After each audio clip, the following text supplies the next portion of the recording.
Hola, muy buenas tardes para todos. Mi nombre es Jennifer Vargas Reina y hoy les voy a acompañar en una sesión sobre despojo de tierras y acumulación ilegal de tierras en el marco del conflicto armado colombiano. Aprovecho para agradecer al Instituto Capaz y a la Universidad del Cauca por darme la oportunidad de acompañar al cuerpo docente en este curso sobre claves para comprender mejor el conflicto armado en Colombia. Voy a compartir con ustedes la presentación. Es una presentación que he estado haciendo en el marco de un libro que me encuentro escribiendo sobre el despojo de tierras en Colombia y la acumulación ilegal. Y he propuesto como objetivos de la sesión los siguientes. Primero, que los y las participantes analicen algunas condiciones asociadas al despojo y la acumulación ilegal de tierras en el conflicto armado en Colombia. Que identifiquemos factores relacionados con diversos tipos de despojo y acumulación ilegal de tierras en el conflicto armado. Que analicemos algunas dinámicas y trayectorias a partir del análisis de casos a nivel subnacional y que reflexionemos sobre el rol del Estado en estos procesos de despojo y acumulación ilegal. La ruta para esta sesión es la siguiente. Primero vamos a analizar la relación tierra-guerra en el marco de la literatura internacional sobre las guerras civiles. Vamos a hablar de los conceptos de despojo y acumulación de tierras. También vamos a identificar algunas lagunas que hay en el estado del arte o en el estado de la cuestión sobre la acumulación y el despojo de tierras en la guerra en Colombia. Posteriormente voy a presentarles una tipología que pues, he diseñado para analizar diversas modalidades de acumulación ilegal en nuestro conflicto armado. Y me voy a centrar en dos tipos de acumulación ilegal. Una en el despojo paramilitar coercitivo y otra en la acumulación irregular e ilegal realizada por inversionistas que violaron normas que prohibían pues, la acumulación de unidades agrícolas familiares o de propiedades que habían sido de poblaciones desplazadas por la violencia o que estaban en riesgo de ser desplazadas. Entonces me voy a centrar en esos dos tipos de acumulación ilegal o irregular y vamos a analizar unos casos ilustrativos de cada uno de estos dos tipos de acumulación. La tierra y la guerra es una relación, o ha sido una relación bastante compleja, porque la tierra o la cuestión agraria, los conflictos por la tierra han estado asociados a las causas y a las consecuencias de diversos conflictos violentos en el mundo históricamente. La tierra ha estado asociada a diversos desenlaces. Vemos algunos conflictos armados donde hubo una redistribución de las tierras como resultado de esas guerras. Por ejemplo, la Revolución Mexicana de comienzos de siglo, la Revolución Cubana de mediados de siglo, o los procesos de paz que se dieron más recientemente en la guerra salvadoreña o en la guerra nicaragüense, que llevaron a procesos de redistribución, donde los excombatientes tuvieron acceso a tierras, pero también hubo reformas agrarias donde los civiles pues, pudieron acceder a una redistribución de los activos rurales. Sin embargo, hay otros conflictos armados donde el desenlace ha sido distinto y lo que hemos visto es una concentración de la propiedad rural. Piensen ustedes no solo en el caso colombiano, sino también el caso de la guerra civil en Angola, donde hubo una acumulación de uso, no tanto de la transferencia de los títulos de la propiedad, pero una concentración del uso, un acaparamiento de tierras por parte de militares y empresarios durante el conflicto armado y cuando este finalizó.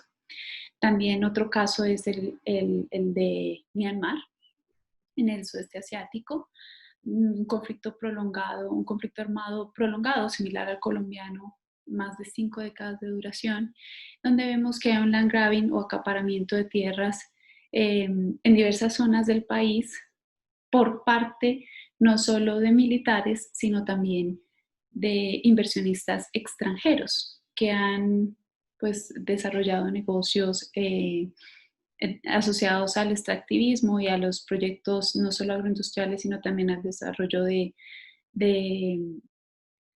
por ejemplo, proyectos de inversión o proyectos asociados a modernización e infraestructura que han posibilitado la acumulación o que han requerido más bien la acumulación de grandes extensiones de tierra.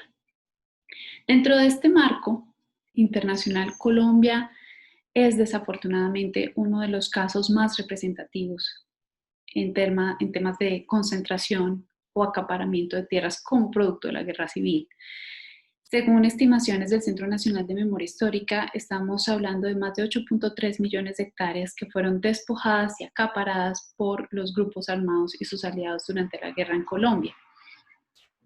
Según Elizabeth Wood y Christopher Kramer, es uno de los casos, o más bien el único caso, donde los altos niveles de desplazamiento forzado han estado asociados directamente con el despojo directo de los activos rurales.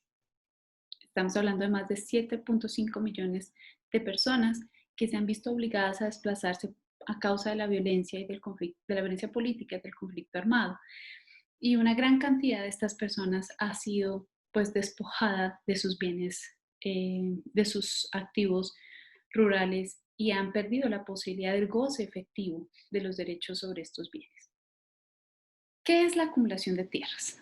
Según Borras y colaboradores, este concepto se refiere a los procesos que promueven la adquisición, el acaparamiento, la concentración y el control de grandes extensiones de tierras o de los recursos derivados de ellas o de su uso en manos de diversos propietarios, ya sean privados o estatales, domésticos o internacionales, con el fin de ejercer los diversos derechos de propiedad o dominio sobre las tierras. Este concepto es muy útil porque no solamente nos está hablando de la transferencia de los títulos, sino que también nos está hablando del acaparamiento del uso o del control del uso sobre las propiedades. En guerra, la acumulación de tierras se convierte en un fenómeno con ciertas particularidades, porque implica no solamente los mecanismos violentos o coercitivos tradicionales asociados con los procesos de acumulación. Piensen ustedes en la teoría marxista de la acumulación primitiva o en la teoría de acumulación por disposición de Harvey, que ya nos señalan que hay una coerción y que todo proceso de acumulación es coercitivo por naturaleza. Pero en contextos afectados por la guerra civil, la coerción no es la misma que se ejerce o la violencia no es la misma violencia estructural que se ejerce en el marco del capitalismo, sino que hay otros repertorios de violencia asociados a la guerra desplegada por los grupos irregulares y también por el ejército o por los ejércitos regulares. Y estas violencias ejercidas pueden abrir o cerrar lo que ya llamaríamos de manera inadecuada, pero es para que podamos dialogar unas ventanas de oportunidad para la acumulación. Entonces, la violencia puede abrir o cerrar en determinados periodos y en determinados territorios oportunidades para que hayan acumulaciones masivas e intensas de tierra. Entonces, los mecanismos a través de los cuales estas acumulaciones y despojos pueden darse combinan desde la coerción y la violencia hasta mecanismos asociados al mercado y otros mecanismos que no son necesariamente violentos. Es importante mencionar que estos procesos son muy particulares y están condicionados por los contextos territoriales, institucionales, sociales, económicos y culturales propios de los lugares donde se llevan a cabo los procesos de acumulación. En la literatura, en los últimos años, desde comienzos de la década del 2000, la pregunta por la acumulación de tierras se volvió, discúlpenme la expresión, un tema de moda. A nivel internacional, esta literatura se conoce como el land grab o el acaparamiento de tierras, land grab o land grabbing en la literatura en inglés. O también en la literatura en español se la ha traducido como la fiebre global por la tierra. ¿Y por qué esto se vuelve un tema de moda? ¿O por qué ha cobrado la relevancia no solo de los académicos, sino también de los organismos financieros internacionales, del Banco Mundial, de diversas ONGs, de activistas, de movimientos sociales, etcétera? Se vuelve un tema muy relevante porque a mediados de la década del 2000 hubo una crisis ambiental energética que llevó a un pico en los precios de los alimentos. Y posterior a esto se dio un fenómeno en el que diversos estados e inversionistas extranjeros del norte global empezaron a acaparar y acumular grandes extensiones de tierra en diversos países del sur global a través de compras masivas, a través de contratos de arrendamiento, y en muchos de estos procesos pues estaba mediado mecanismos coercitivos y mecanismos de mercado para acceder a estas tierras. Según cifras de Land Matrix, a 2020 hay más de 94 países que han sido afectados por estos grandes acaparamientos de tierras. Estamos hablando de más de 51 millones de hectáreas a nivel mundial. La literatura siguió creciendo y nos muestra que estos acaparamientos de tierras no son solo ejercidos por países del norte global hacia el sur global, sino que también hay acaparamientos sur-sur. Por ejemplo, grandes inversionistas en Brasil que están haciendo contratos de vastas extensiones de tierra en Mozambique. Y también esta literatura nos muestra que no son solo inversionistas extranjeros, sino que también hay inversionistas nacionales, domésticos, interesados en invertir y en acceder a grandes cantidades de tierra, y que el Estado o los estados a nivel local tienen un gran o han desarrollado un importante papel generando reglas de juego que favorecen estos procesos de acumulación. Y también que los estados se han inmiscuido directamente o se han involucrado directamente en estos procesos. Hay una amplia literatura que ustedes ven allí reseñada en la presentación que puede ser muy útil para que ustedes profundicen en estos aspectos. Uno de los aspectos fundamentales que nos dice esta literatura es que estos procesos de acaparamiento responden a estas crisis ambientales, a la crisis por la búsqueda de nuevos combustibles que sean alternativa a los combustibles fósiles, entonces sean la producción de diversos cultivos que pueden ser utilizados para agrocombustibles. Y todo esto responde a una crisis de sobreacumulación del capitalismo global, donde se buscan nuevos espacios o nuevos territorios para consolidar o crear nuevas relaciones de producción capitalistas. Sin embargo, esta literatura, aunque nos habla de los factores, de los mecanismos, de los actores involucrados y obviamente de sus nefastas consecuencias para comunidades indígenas, comunidades campesinas, que dependen de la tierra para sobrevivir, y también de sus nefastas consecuencias sobre la soberanía alimentaria a nivel global y sobre los efectos ambientales que estos acaparamientos de tierras están teniendo. Esta literatura pues no estos son sus avances o sus aportes, pero la literatura no ha distinguido entre contextos de guerra o gravemente afectados por el crimen organizado y contextos que no necesariamente son afectados por guerras civiles. ¿Y por qué es importante esta pregunta o esta distinción? Porque la guerra civil imprime unas condiciones diferentes o unas condiciones particulares para pensar estos procesos de acumulación. Por eso es importante hacer la diferenciación analítica. Los estudios críticos agrarios, a mediados también de la década del 2000, empiezan a llamar la atención de la academia y a decir, oigan, sabemos que desde 1960 hubo un boom por la pregunta en la literatura de por qué los campesinos se rebelan, de varios autores, Moore, Migdal, Skopol, Scott, que abordaron esta pregunta. Pero más o menos a mediados de los 80 fue perdiendo interés en la literatura internacional por diversos factores, la globalización, los avances tecnológicos, nuevas categorías de análisis, grupos étnicos, etc. Entonces la pregunta por la tierra y la guerra, digamos, fue perdiendo relevancia en la literatura académica internacional. Pero a mediados de la década del 2000, los estudios críticos agrarios dicen hay que volver a pensar en cuáles son las raíces agrarias de los conflictos violentos que surgieron después de la guerra del cese de la Guerra Fría. Y empiezan a mostrar que hay una evidencia muy abundante donde dicen la tierra está en el corazón de las guerras. Y es importante que analicemos esa relación. El texto fundamental allí es el de Kramer y Richards de 2011. Entonces, desde estos enfoques de los estudios críticos agrarios, lo que se busca es posicionar una idea fuerte. Bueno, son varias ideas, pero una de las ideas centrales es que los conflictos por la tierra y su escala o su agudización en conflictos armados violentos tiene que ver no tanto con la abundancia de los recursos naturales ni con la escasez de los recursos naturales, sino con la forma en que los recursos naturales son regulados y redistribuidos. Y lo que está de fondo es que hay unas relaciones de poder que llevan a la distribución inequitativa y desigual de esos recursos y por ende a un surgimiento en los conflictos o a una agudización de los conflictos.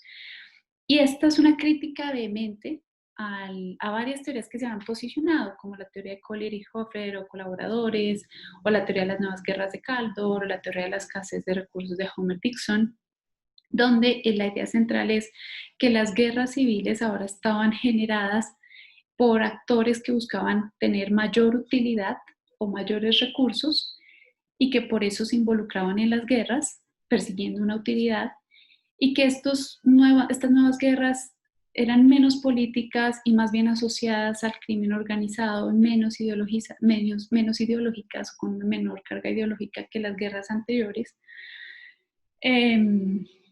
Y que en última, según las predicciones, por ejemplo, de Collier y colaboradores, allí donde hubieran altos niveles de pobreza y abundancia de recursos naturales, entonces iban a haber estallidos de guerras civiles. Los enfoques de los estudios críticos agrarios desde la economía política, la ecología política, la geografía política nos dicen no es tanto por la abundancia de recursos naturales o su escasez, es por la forma en que los seres humanos hemos conformado unas relaciones de poder y de concentración de los recursos que llevan a unas inequidades y por ende a unos conflictos sobre la forma en que esos recursos están distribuidos. En Colombia también hay una creciente producción académica sobre el tema y hay muchas investigaciones recientemente que nos han mostrado no solo las magnitudes altísimas del despojo de tierra en el conflicto armado colombiano, sino también los actores involucrados, los mecanismos que se han dispuesto para llevar a cabo estos procesos. Por ejemplo, los textos de Fernán González, de Alejandro Reyes, del Centro Nacional de Memoria Histórica, particularmente las contribuciones de Salinas y Sarama, y también las contribuciones que se han hecho desde el Observatorio de Tierras de la Universidad Nacional y el Rosario, y otras desde la Universidad Javeriana de Cali. Todas estas producciones lo que nos han venido mostrando es que hay una variación en los tipos de despojos y de acumulaciones ilegales que se han dado durante la guerra en Colombia. Y es una variación que debemos prestarle atención porque tiene efectos no solo en temas académicos, sino en temas de política pública y en cómo podemos pensar en la reversión de estos despojos y acumulaciones ilegales y en los procesos actuales de restitución de tierras. En la investigación que yo me encuentro desarrollando actualmente y que es objeto del libro que estoy escribiendo, señalo que la acumulación ilegal de tierras y el despojo de tierras retoman varios aspectos de la teoría de acumulación primitiva y de la teoría de acumulación por desposesión.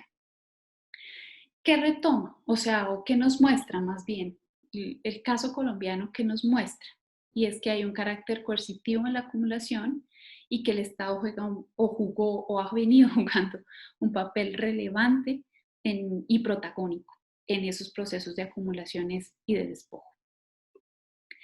¿Qué es el concepto de acumulación primitiva en Marx?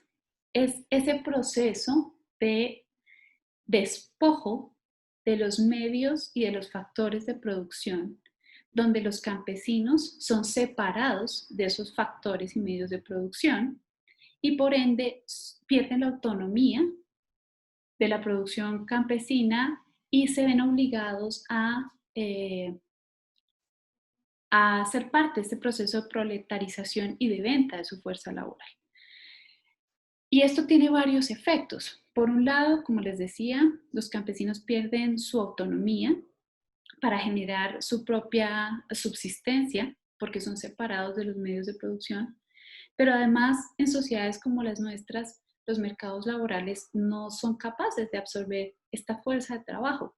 Entonces lo que vemos es un aumento, pues no solo de la violación de los derechos de estas poblaciones, sino también de la pobreza y de condiciones muy marginales que ellos se ven obligados a atravesar a partir de estos procesos de acumulación.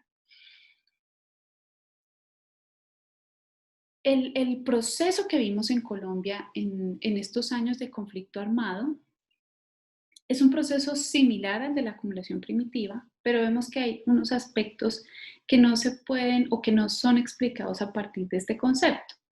Y es que no todos los despojos ocurridos, por ejemplo, realizados por grupos armados como los grupos paramilitares, se hicieron contra campesinos o personas o pobladores rurales, llámese grupos indígenas o grupos afro, que estuvieran afuera de las relaciones de producción capitalistas.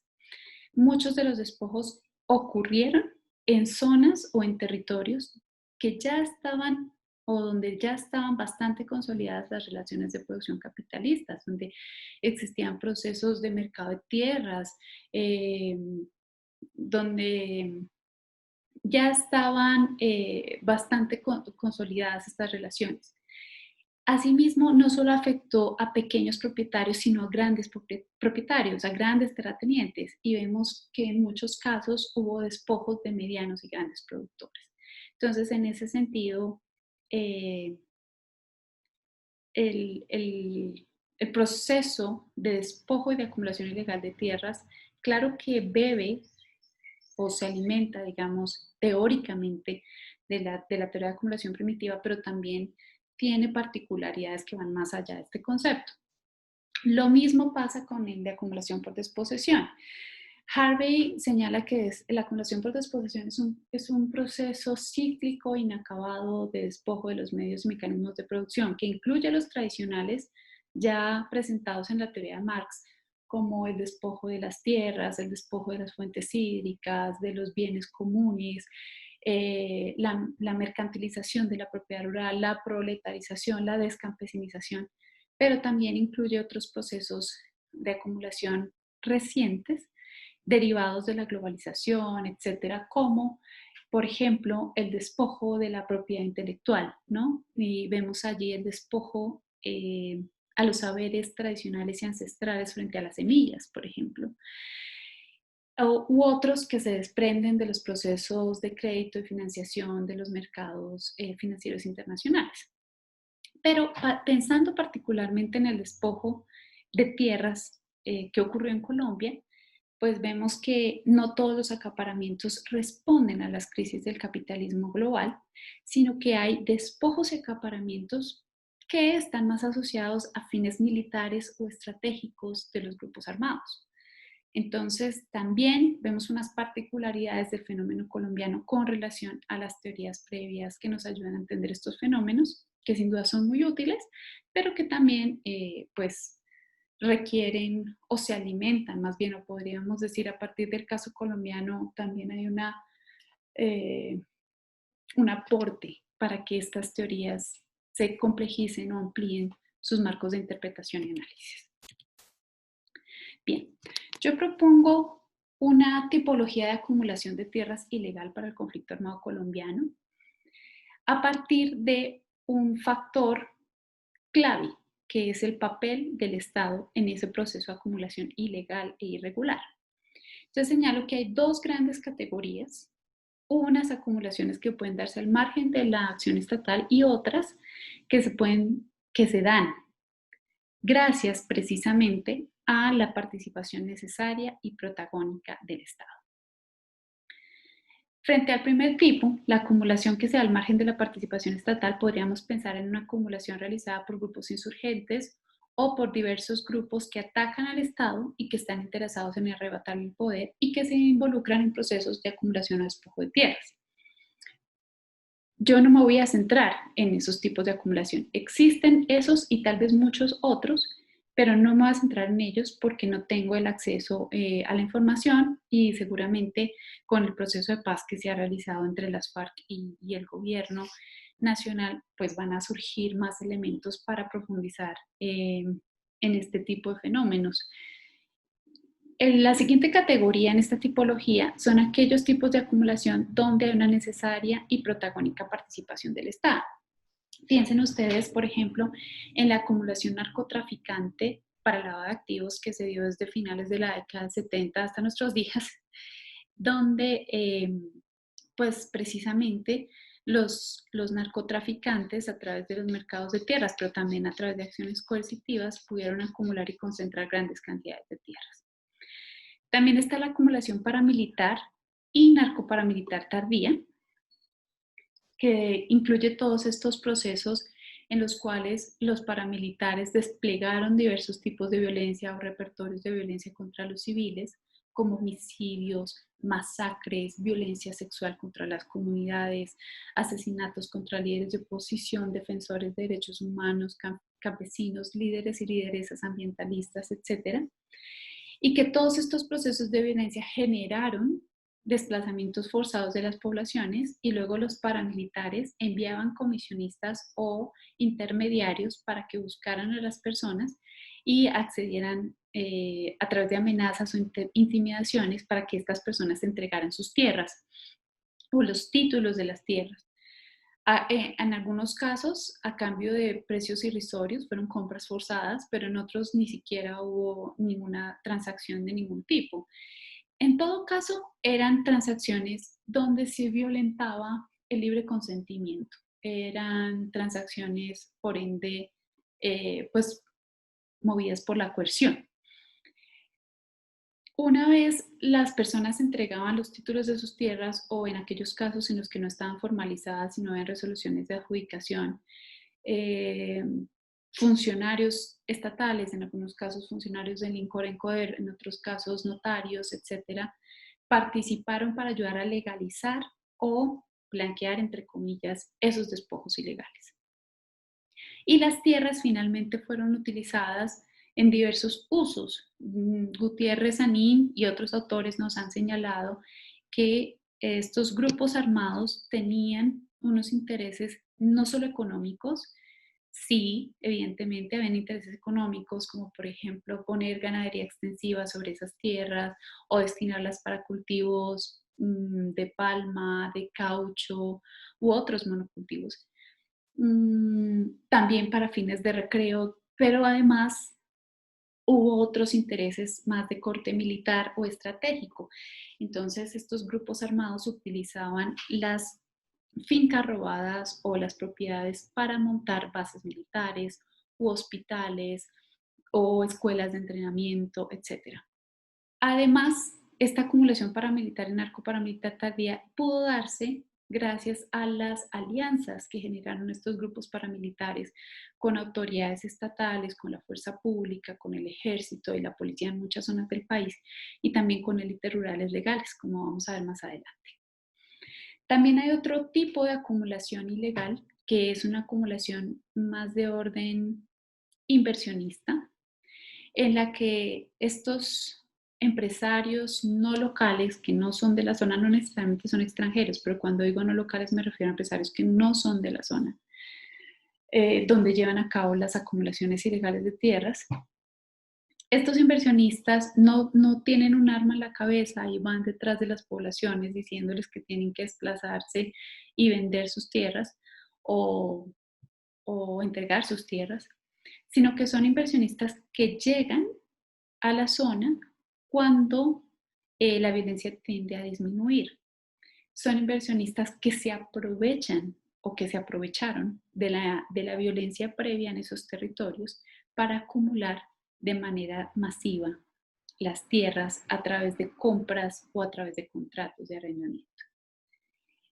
Esta es una tipología que presento con más detalle en el libro que me encuentro escribiendo, pero para el marco de esta exposición solamente me voy a centrar en los dos últimos tipos, en la acumulación paramilitar tardía y en la acumulación inversionista. Y vamos a ver algunos casos ilustrativos de despojo y acumulación. El despojo de tierras paramilitar, abordado pues, por varias investigaciones, entre esas una que tuve la oportunidad de hacer en el Observatorio de Tierras al que pertenezco con el profesor Gutiérrez Aní y otros colegas. Allí veíamos que no todas las unidades paramilitares despojaron tierras y las que lo hicieron tenían una gran variación. Unas despojaron muchísimo, otras despojaron mucho en unas zonas, pero no en las zonas vecinas donde tenían fuerte presencia. Entonces empezamos a preguntarnos qué tiene que ver, cómo explicar esta variación del despojo paramilitar. Y veíamos que las condiciones organizacionales de estos grupos paramilitares y su relación con sectores civiles estaban en el corazón de la explicación, eran como algunos de los factores más relevantes, no los únicos, pero sí dos factores muy relevantes que tenemos que tener en cuenta al momento de entender cómo se está dando o cómo se dio más bien este proceso. Y una de las conclusiones o de los resultados de esta investigación es que las unidades paramilitares que despojaron eran aquellas que tenían una articulación orgánica con élites rurales legales, principalmente con empresarios, con grandes ganaderos y con gremios empresariales. ¿Y cómo se expresaba esa relación orgánica? En que muchos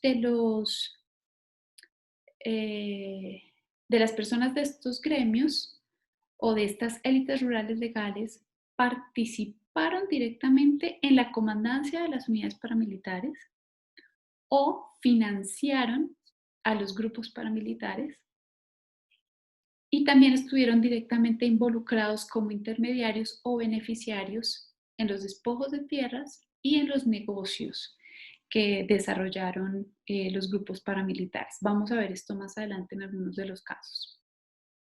También uno de los resultados más importantes es que estas unidades que despojaron también eran unidades paramilitares que despojaron, también tenían una relación no solo con las élites rurales legales, sino también con las ilegales, es decir, con los narcotraficantes. Pero este tipo de despojo se daba siempre y cuando las unidades lograran obtener un control de la zona, un dominio militar, porque cuando las guerrillas no les permitían obtener ese dominio paramilitar, era muy difícil para los grupos paramilitares llevar a cabo los procesos masivos de despojo que sí ocurrieron en otras zonas donde ellos obtuvieron su control territorial.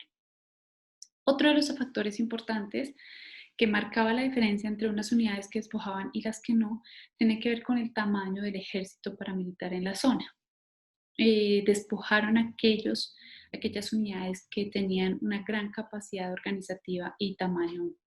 Veamos unos ejemplos específicos del despojo paramilitar. La acumulación de tierras en Valencia, Córdoba. Valencia está ubicada al sur del departamento de Córdoba. Yo analicé 39 sentencias de restitución de tierras que abordaban 282 casos de predios que habían sido despojados por los paramilitares. El 80% de estos despojos ocurrió entre los años 98 y 2000 y fue realizado por paramilitares y terratenientes con complicidad de autoridades locales y fuerza pública.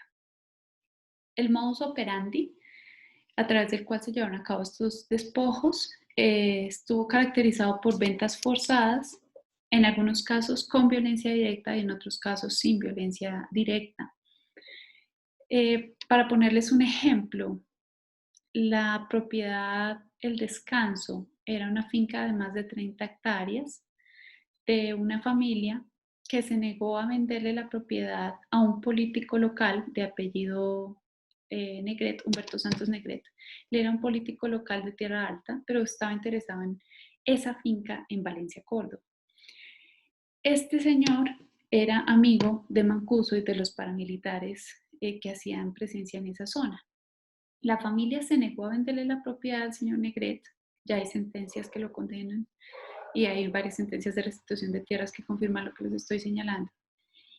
Y como la familia se negó a vender la propiedad, entonces este político llamó a su amigo Mancuso y los paramilitares incursionaron en la finca, quemaron la finca, intimidaron a la familia y la familia se vio obligada a desplazarse y a vender la propiedad. Casos como este fueron los que ocurrieron en Valencia, en Tierra Alta y en muchos otros municipios del país. Hubo otros casos también sin violencia directa, donde los paramilitares que habían entregado tierras más o menos en la década, en 1990-1991, cuando se dio el proceso de movilización del EPL, y hubo cierta redistribución de la tierra, una redistribución muy amañada realmente porque los paramilitares entregaron esas tierras, pero los campesinos no eran libres de decir qué hacer con ellas, qué sembrar o si las podían vender o no. Los paramilitares siempre estuvieron detrás teniendo un control o ejerciendo un control sobre las tierras. Y más o menos a mediados del 95, 96, 97 y 98, los paramilitares empiezan a pedir a los campesinos que se vayan y ellos quedarse o apoderarse nuevamente del control material de las tierras. Como resultado de todo este proceso, las tierras pasaron legalmente a manos de Funpascor, que era una ONG creada por los paramilitares en el 91, quedaron también a manos de familiares y amigos de los Castaño y pasaron también a nombre de 3 sociedades creadas por los paramilitares, que era Seguridad al Día, Inversiones La Milagrosa y Sociedad Italia. Eso, si mal no estoy. Entonces eran las 3 sociedades creadas por los grupos paramilitares que se quedaron con las tierras. También además favoreció la acumulación de otros actores que no necesariamente estaban vinculados con los paramilitares, pero que llegaron a concentrar varias zonas. Este es un ejemplo específico donde es extraído de una de las sentencias de restitución y se hace un interrogatorio a 2 terratenientes, a Luis Mariano Pérez de Sanín y a su esposa Clara Inés. Se les pregunta, ¿cuántos predios tienen ustedes en la zona en Córdoba? Luis Mariano contesta, como globos de tierra son 3 globos, pero cada globo ha sido pues englobado con varios predios que he ido comprando por partes. No sabría el número exacto, pero son varios, por lo menos 12. Creo que son unas 2.500 hectáreas de tierra. Se le pregunta a Clara Inés, ¿desde hace cuánto conoce usted la vereda del Pital del corregimiento de Vijagual en Valencia? Y ella contesta, desde el año 2000, cuando compramos una finca colindante con el señor Humberto Santos, que era la finca del señor Fernando Ovalle. Si ustedes recuerdan, en la diapositiva anterior les estaba comentando el caso de la finca de El Descanso, donde Humberto Santos, pues en connivencia con los paramilitares, despoja esta finca de la familia que no quería vender.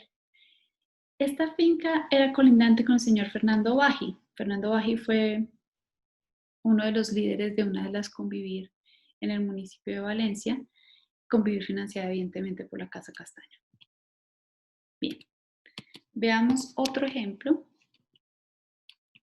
La acumulación de tierras paramilitares en el municipio de Necoclí. Vemos allí también una dinámica de violencia contra los civiles ejercida por los paramilitares y previamente ejercida por las guerrillas, que llevó a desplazamientos forzados masivos. Y posteriormente, en 1997, se da una alianza entre los grupos paramilitares y el Fondo Ganadero de Córdoba.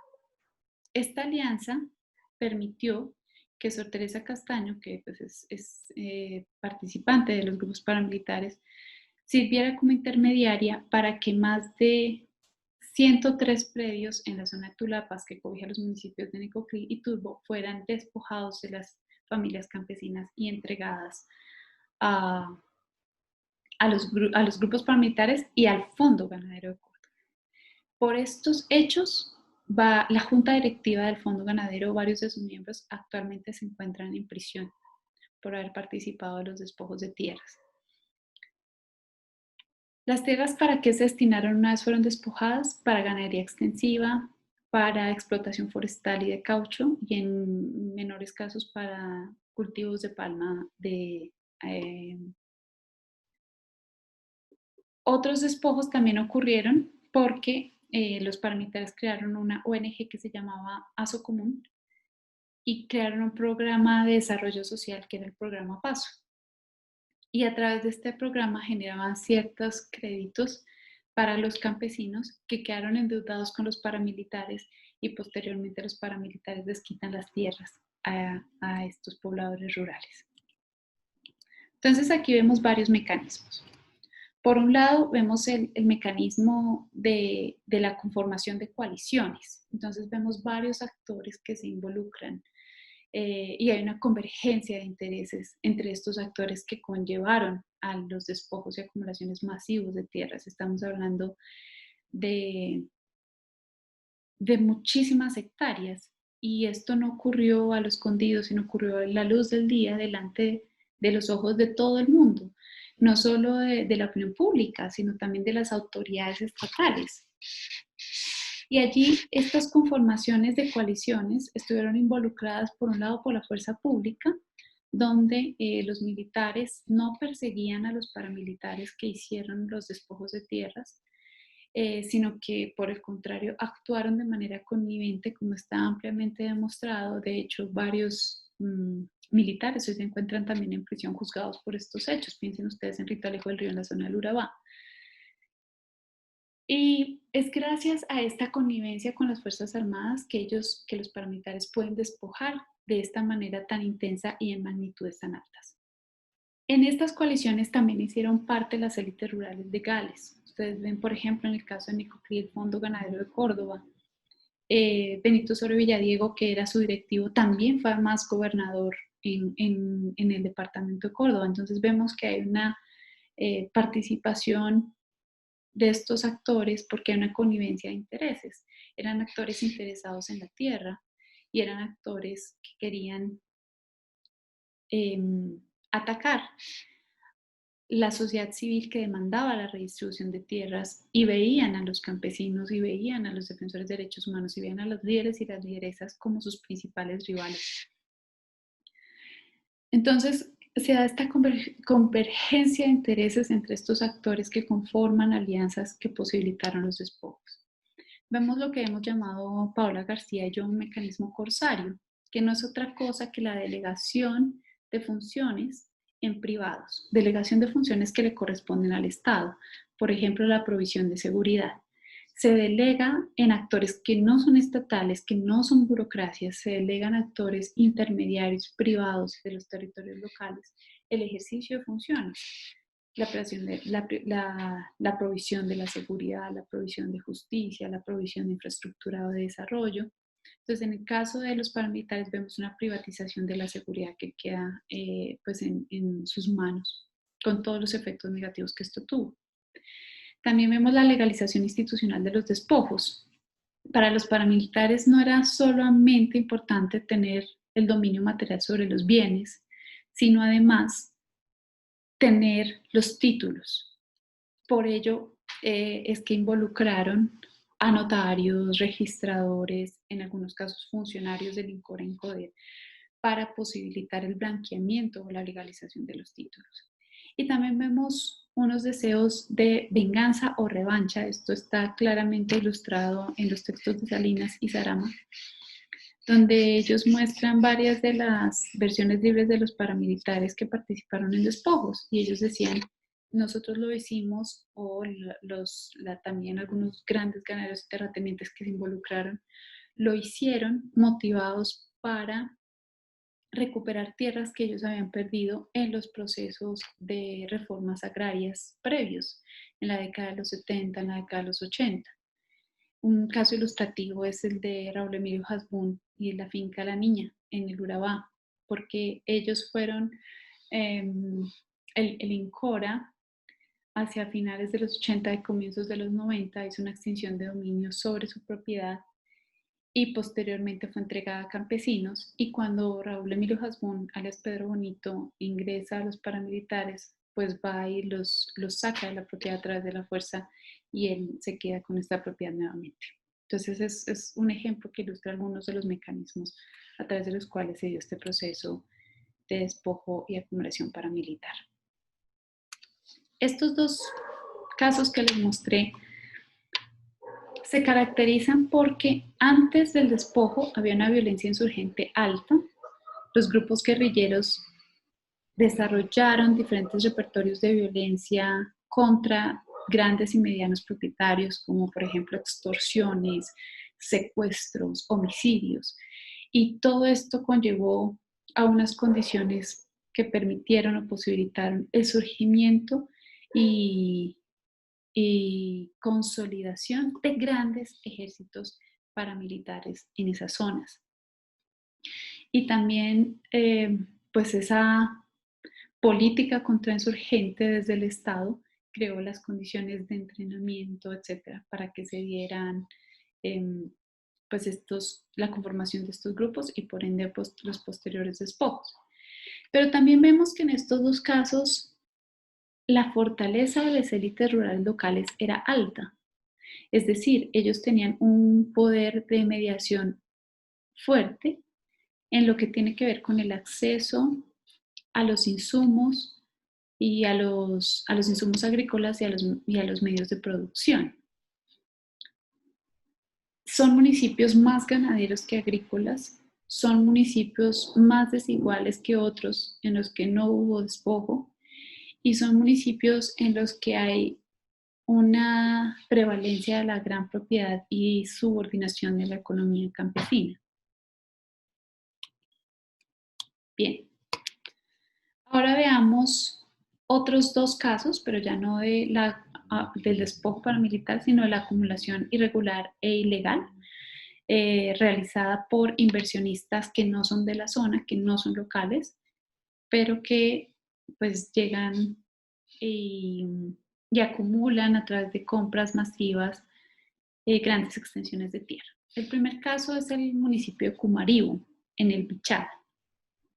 El municipio de Cumaribo es el municipio más extenso de Colombia. El 50% de su territorio está organizado en resguardos indígenas y más del 80% de sus pobladores hacen parte de comunidades indígenas.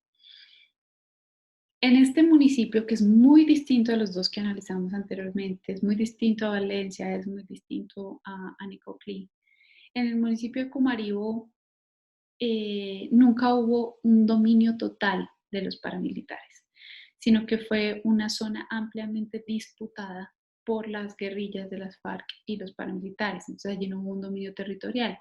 Y a pesar de que la violencia paramilitar fue tan fuerte en este municipio y afectó a las comunidades indígenas y a los campesinos y colonos, los paramilitares no hicieron un proceso de despojo como sí se vio en los casos que les expuse anteriormente. ¿Qué fue lo que ocurrió aquí? Que una vez empieza a disminuir la violencia, llegaron inversionistas no locales y empezaron a acumular grandes extensiones de tierra. ¿Por qué disminuyó la violencia? Que fue un periodo temporal muy cortito. Empieza a disminuir por varias razones. Primero, porque se da la desmovilización paramilitar hacia el año 2005. También porque el Estado desplegó una estrategia militar muy fuerte que conllevó a un proceso de repliegue de las guerrillas hacia zonas selváticas y zonas más montañosas. Y entonces hubo una pequeña tendencia a la disminución de la violencia. En ese momento también se habían desmontado algunas de las bandas criminales que han surgido posteriores a la desmovilización paramilitar. Y es en ese momento, año 2009, 2008, cuando llegan varias empresas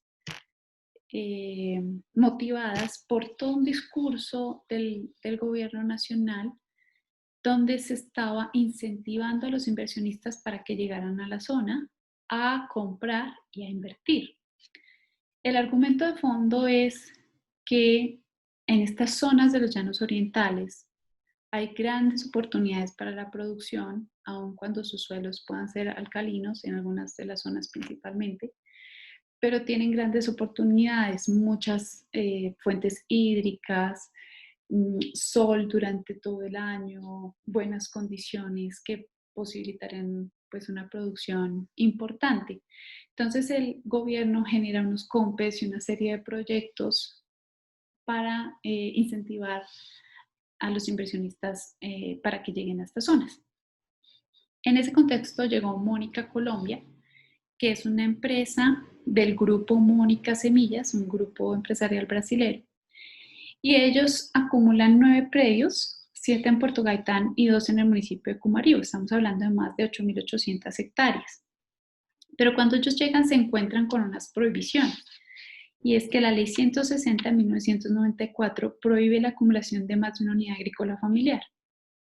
Y por otro lado, bueno, no, por ahora ahí. Entonces, ellos para violar la ley, para esquivar la ley y asesorados por la firma de abogados Brigario y Rutia, deciden dividirse en 6 sociedades por acción simplificada SAS. Estas sociedades, cada una empieza a acumular hasta el máximo de una unidad agrícola familiar, no se pasaban de la unidad agrícola familiar, para evitar pues ser sancionados o evitar que los ojos se pusieran sobre ellos y poder de esta manera acumular las tierras y violar la ley. Además de esto, accedieron a incentivos del gobierno como el incentivo de capitalización rural y los créditos de alto ingreso seguro. Esto fue denunciado por la Contraloría en el año 2014 porque la Contraloría dice, ellos eran un solo grupo empresarial, se subdividieron en 6 para violar la ley y además recibieron estos incentivos económicos del gobierno a los cuales no tenían derecho. O si hubieran tenido derecho, solo hubieran podido acceder una vez, no 4 o 5 o 6, porque eran un solo grupo empresarial. Entonces, estas fueron las argucias legales llevadas a cabo por este grupo para acumular estas tierras. También está el caso de la empresa Cargill, que acumuló 43 predios en el Bichada, 9 en Cumaribo, 16 en Santa Rosalía y 18 en el municipio de La Primavera. Estamos hablando de más de 60.000 hectáreas. Ellos también fueron asesorados por la misma empresa de abogados Brigario Rutia y subdividieron su grupo empresarial en 36 sociedades por acciones simplificadas SAS.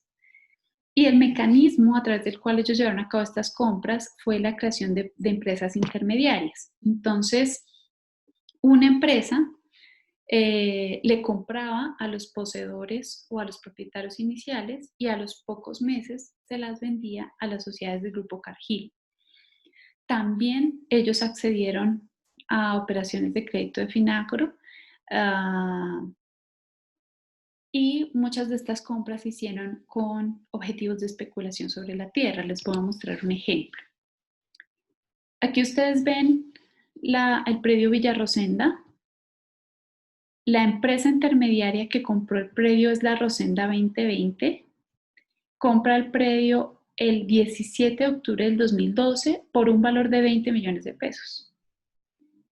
Y miren ustedes lo que pasa 3 semanas después, ni siquiera había ocurrido un mes, y esta empresa, la Rosenda, le vende el predio Villarrosenda a la empresa SAS, la Rosenda Bichada.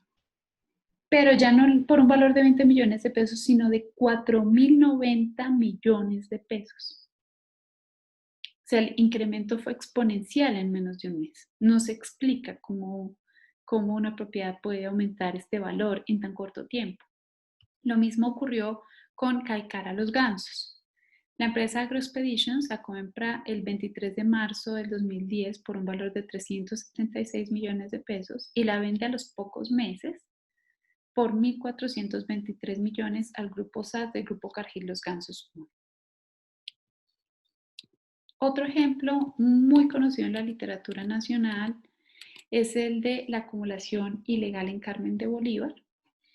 Las compras masivas comprendieron más de 27.000 hectáreas de tierras, fueron fundamentalmente o se concentraron entre los años 2008 y 2010, en medio de unas condiciones que eran extremadamente favorables para los compradores, porque las personas se habían desplazado por la violencia intensa, por los conflictos intensos entre paramilitares, guerrillas y ejército. Ustedes saben que en Carmen de Bolívar las FARC tuvieron un dominio territorial durante mucho tiempo y posteriormente con la llegada de los paramilitares fue un enfrentamiento constante. Los paramilitares no obtuvieron el control territorial de esta zona tampoco. Recuerden ustedes, por ejemplo, que Carmen de Bolívar fue una de las zonas más golpeadas por las masacres, la del Salado, que fue una de las peores masacres ocurridas en Colombia, con más de 60 víctimas mortales en 5 días de horror. Fue realmente un territorio muy golpeado por la violencia paramilitar y aún así no vemos un proceso como el que ocurrió en Necoclí o como el que ocurrió en Valencia, sino que vemos un proceso de acumulación muy distinto, una dinámica y una trayectoria muy diferentes.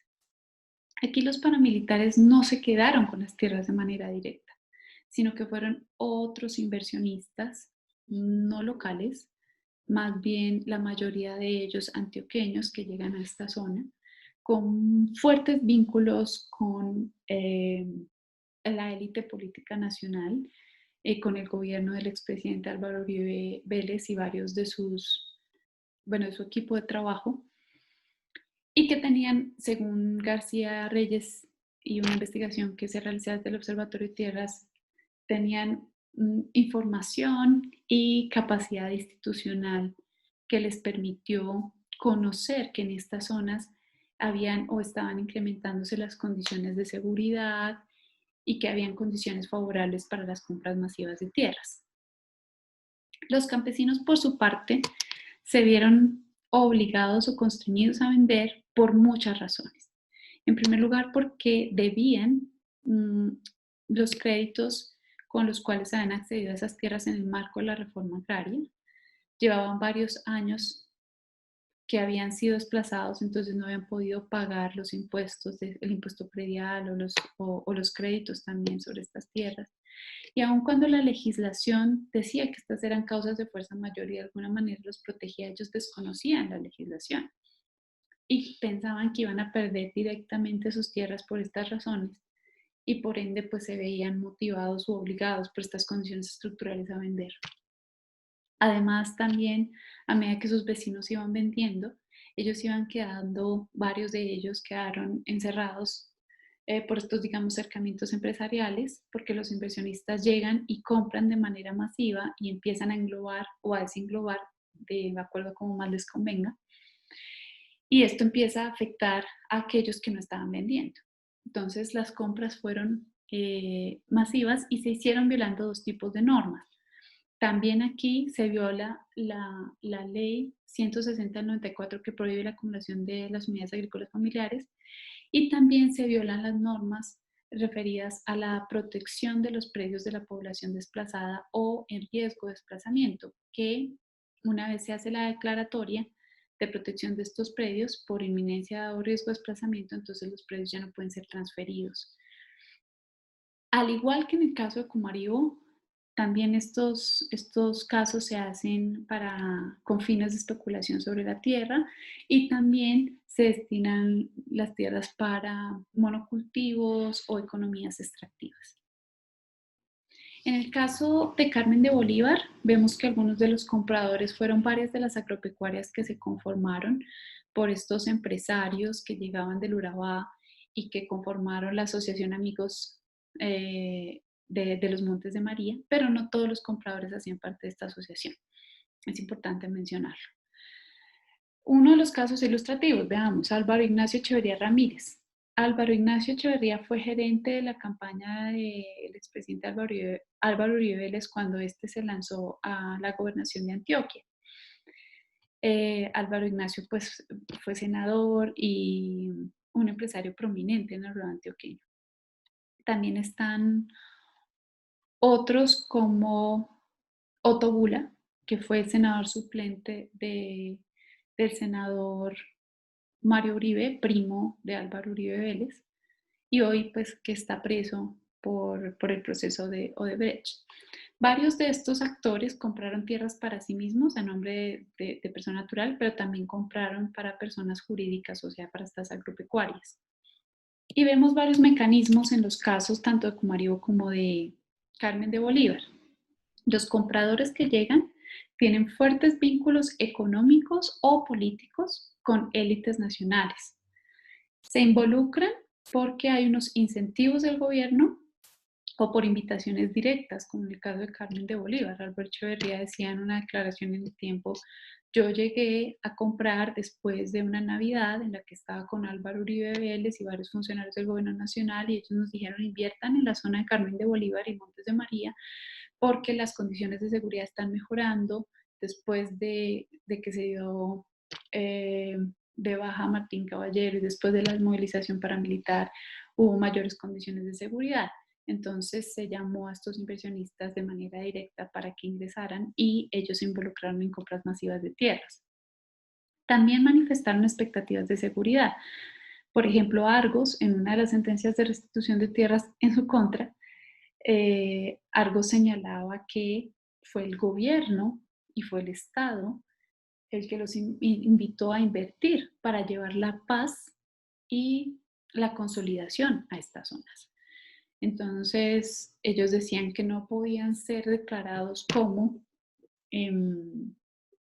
compradores de mala fe, cuando había sido el gobierno mismo el que los había invitado.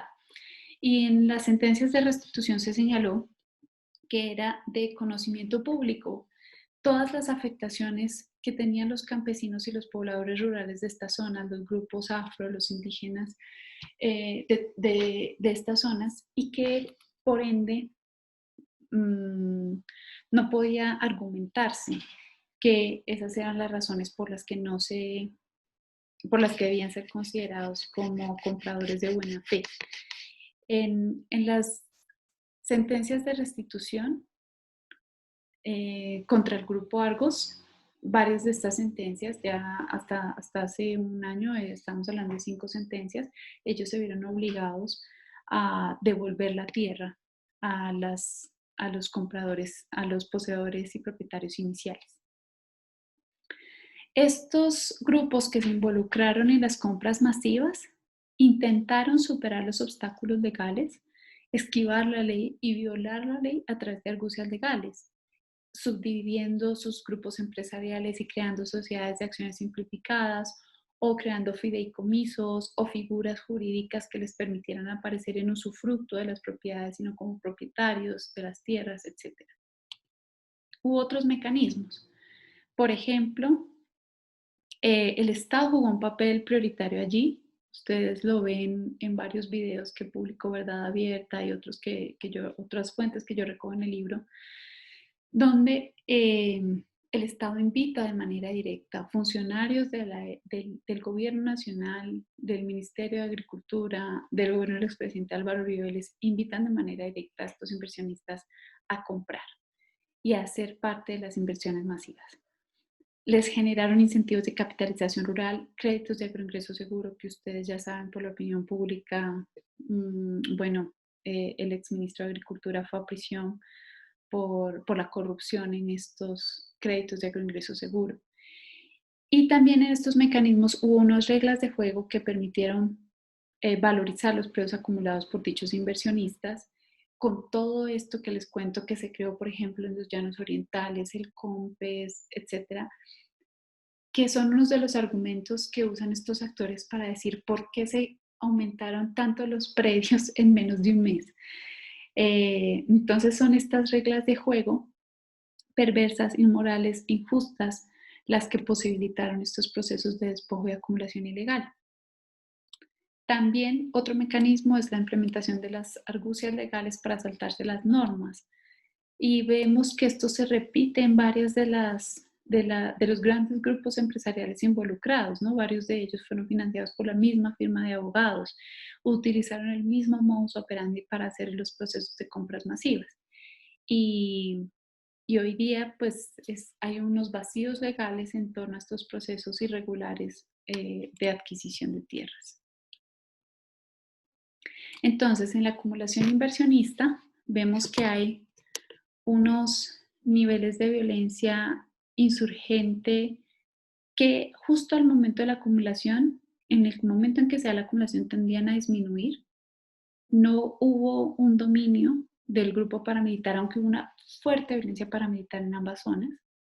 Y aquí, cuando lo comparamos con los municipios de Valencia o los municipios de Necoclí, vemos que la fortaleza de las élites rurales era mucho más baja. Por ejemplo, en Carmen de Bolívar, las élites rurales habían sufrido fuertes procesos de despojo por la violencia insurgente. Varios de ellos se habían ido de la zona. Entonces había disminuido el poder que tenían los terratenientes en los niveles de mediación en cuanto a lo que tiene que ver con el acceso a los insumos y factores de producción. También el municipio de Cumarí y el municipio de Carmen de Bolívar son en promedio menos desiguales que el de Valencia y que el de Necoclí. Y son municipios más agrícolas que ganaderos. Aquí vemos otro tipo de alianzas. No es que la alianza contra insurgente no se hubiera dado, claro que aquí se dio. Aquí vemos la alianza contra insurgente tanto en Cumarío como en Carmen de Bolívar. Pero además vemos unas alianzas de tipo inversionista, donde llegan estos actores no locales, estos empresarios inversionistas no locales que tienen la información, el acceso a las instituciones, que tienen los medios económicos, que tienen la asesoría de grupos de abogados y que se involucran en estos procesos. Entonces, ¿por qué hay acumulación de unas tierras en unas zonas y no en otras en un conflicto armado? Mi argumento es que hay actores interesados en esas tierras que tienen los medios, que tienen la capacidad económica, institucional, financiera, que además cuentan con regulaciones estatales favorables, pero que en un contexto de conflicto armado, donde hay nuevos actores armados, donde el Estado busca recuperar el control territorial, se abren amenazas y oportunidades para la acumulación. Entonces, no solo suficiente con que haya actores interesados en acumular y medios favorables o regulaciones favorables, sino que además también, como lo señalan los casos que hemos analizado, es necesario para estos actores o fue necesario que los grupos paramilitares obtuvieran un control territorial. Y cuando eran los actores privados o los inversionistas no locales, uno de los factores que se repetía o que vimos que se repetía era que la violencia tendía a disminuir un poco y que mejoraban las condiciones de seguridad para ellos. Ahora, ¿qué explica la variación de las modalidades de acumulación de tierras paramilitar e inversionista?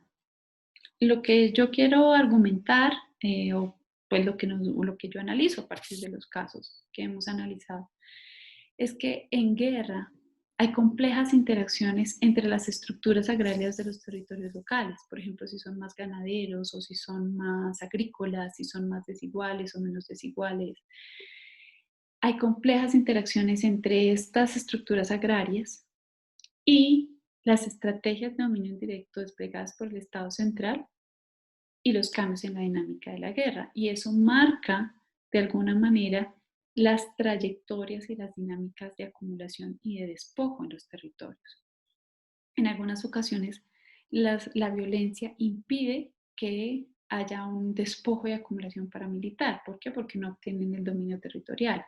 Entonces, en algunos momentos y en algunos territorios específicos, ese despojo no ocurre o ocurre cuando cierto grupo armado obtiene el dominio.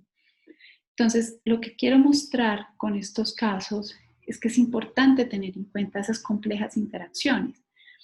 No es fácil o no deberíamos llegar a una afirmación facilista de no, este grupo despojó en todos los lugares de manera igual. No, y las variaciones son importantes. Lo que señalo aquí también, otro de los factores muy relevantes es cómo se dan estas interacciones entre las estructuras agrarias de los territorios locales, con las dinámicas de la guerra, pero también con la forma en que el Estado, particularmente el gobierno central, despliega estrategias de dominio indirecto para recobrar su control territorial. Y esto es muy importante porque el Estado delega la privatización de la seguridad, como les mencionaba anteriormente. Y al hacerlo, estos actores aprovechan las ventanas de oportunidad, llámese los paramilitares o los grandes propietarios a nivel local, aprovecharon esas oportunidades de la guerra y de la violencia previa en el caso de los inversionistas y se involucran en estos procesos de despojo. Es muy importante mencionar que en el despojo paramilitar también estaban varios empresarios e inversionistas involucrados en la acumulación, en los despojos ilegales. Pero estos casos que yo les señalé en Carmen de Bolívar y en Cumaribo son distintos, por ejemplo, a los casos ocurridos en el Atrato o en el Urabá, donde ya ha sido clara esa connivencia entre los empresarios, inversionistas y paramilitares que llevan al despojo.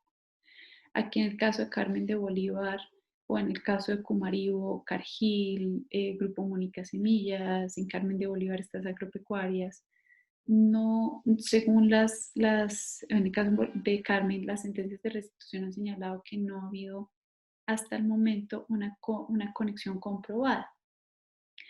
Son casos muy difíciles porque son casos más bien grises y lo que vemos es que hay un aprovechamiento de la violencia previa por parte de los inversionistas. Pero entonces es importante señalar que hay unos casos en los que sí están involucrados empresarios e inversionistas y yo los invito, pues si ustedes están interesados en el tema, a consultar, por ejemplo, las investigaciones de Paola García en el atrato o el libro que desarrolló Jacobo Grajales, publicado por la Universidad de Rosario, donde también se abordan varios de estos casos para mirar las variaciones, los casos grises, las diferentes dinámicas y trayectorias.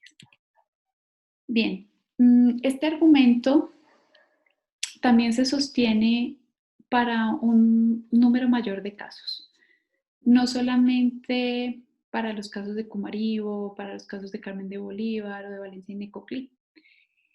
A partir del abordaje cualitativo que yo he hecho durante varios años, quise saber si una hipótesis que pudiera recoger el argumento podía explicar un número mayor de casos. Y pues hice una muestra de conveniencia para 76 municipios y elaboré una base de datos tipo panel que recoge observaciones entre los años 1995 y 2012 para un total de 1.368 observaciones. Y pues me propuse corroborar una hipótesis y es si los mayores niveles de violencia y la mayor fortaleza de élites rurales locales se asociaba con una mayor probabilidad de despojo paramilitar y si una menor violencia o una tendencia a la disminución de la violencia y unas élites locales rurales más débiles se asociaban con una mayor probabilidad de ocurrencia de acumulación ilegal inversionista. Y pues los resultados se sostienen tanto pues aquí yo hice una estimación de los efectos marginales utilizando la técnica multinomial logic, la técnica estadística multinomial logic. Y lo que vi es que precisamente las variables significativas eran aquellas que tenían que ver con la violencia y el nivel de fortaleza de élites rurales, que en este caso el proxy que yo utilicé es el de Gini de propietarios. El argumento se sostiene, pero además vemos otras variables relevantes para el análisis, como por ejemplo la capacidad del Estado local, que aquí la expresé a través del ingreso del impuesto predial. Entonces, una menor capacidad del Estado local se asocia con una mayor probabilidad de ocurrencia del despojo de tierras paramilitar. Y aquí, como ustedes observan, por ejemplo, una mayor uh, un aumento en el porcentaje del valor de créditos agrarios destinados para grandes propietarios se asocia con una mayor probabilidad de acumulación ilegal inversionista, lo que está pues acorde al argumento que les he venido presentando anteriormente. También con la variable de Gini de propietarios, ustedes ven aquí que a medida que aumenta el Gini de propietarios hay una mayor probabilidad de ocurrencia de despojo paramilitar y hay una menor probabilidad de ocurrencia de acumulación ilegal inversionista. Yo pues utilicé el proxy de Gini de propietarios en este ejercicio que realicé porque pues no hay buenas mediciones para estimar el nivel de fortaleza de una élite rural. Pero el Gini de propietarios sí me da, digamos, una estimación bastante acertada o cercana más bien de el poder o la concentración que puede tener un grupo fuerte como son los terratenientes sobre la concentración del factor de producción tierra. Bien, para concluir, es importante traer al debate sobre esta relación de tierra y guerra el análisis de los cambios en la dinámica de la guerra y la economía política de los territorios locales, o sea, cómo se distribuye la tierra, cómo es el poder en los territorios locales, cuáles son los actores que median o no el acceso a los insumos y factores de producción, etcétera. Es importante traer la dinámica de la guerra y la economía política de los territorios locales como factores que condicionan las estrategias del Estado para recuperar el control territorial y regular los derechos de propiedad rural. Estos tres factores, la economía política de los territorios, los cambios en la dinámica de la guerra y el dominio indirecto ejercido por el Estado, son factores que es necesario analizar para entender cuándo surge el despojo, cuándo surge la acumulación ilegal, por qué en ciertos territorios y periodos se agudiza, por qué en ciertos territorios y periodos no se da. Mi interés también ha sido complementar el debate económico de la acumulación de tierras o sea, las teorías de la acumulación primitiva y de acumulación por disposición, con los aportes que nos da la teoría de la guerra civil y de la construcción estatal para entender estas variaciones de acumulaciones ilegales, dadas las restricciones y oportunidades que son creadas por la violencia y por los cambios agrarios de largo aliento en los conflictos armados. Sin embargo, pues esta explicación de las variaciones de las modalidades de acumulación es históricamente orientada y condicionada por los contextos particulares históricos de los territorios donde se da. Entonces no es una explicación que pretenda ser generalizante o totalizante. El Estado, aquí vemos, tiene un papel protagónico en la acumulación. Aún en medio de la guerra, el Estado eligió a través de sus incentivos, a través de las normas, a través de las alianzas, quiénes eran los ganadores de estos procesos de acumulación y quiénes eran los perdedores. Y con esto generó una inestabilidad profunda de los derechos de propiedad rural en ciertos periodos, generó una contrarreforma agraria o posibilitó una contrarreforma agraria que afectó a más de 7.5 millones de colombianos a través del desplazamiento forzado y a muchos de ellos a través del despojo de sus tierras, agudizó las consecuencias negativas sobre la soberanía alimentaria, sobre el acceso a bienes rurales por parte de grupos pobres, generó negativas consecuencias en términos ambientales, porque muchas de estas tierras, como les señalé, fueron destinadas para monocultivos, para economías extractivas, para propósitos militares, etc.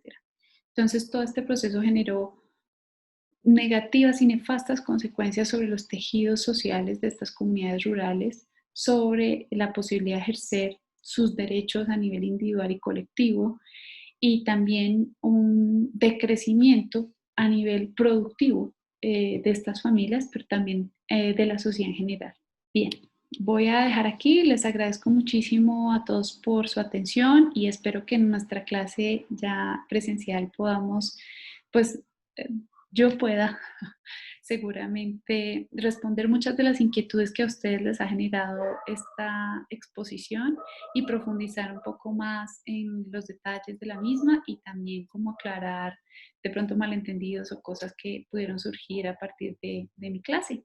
Les agradezco mucho su atención y espero poderlos ver pronto.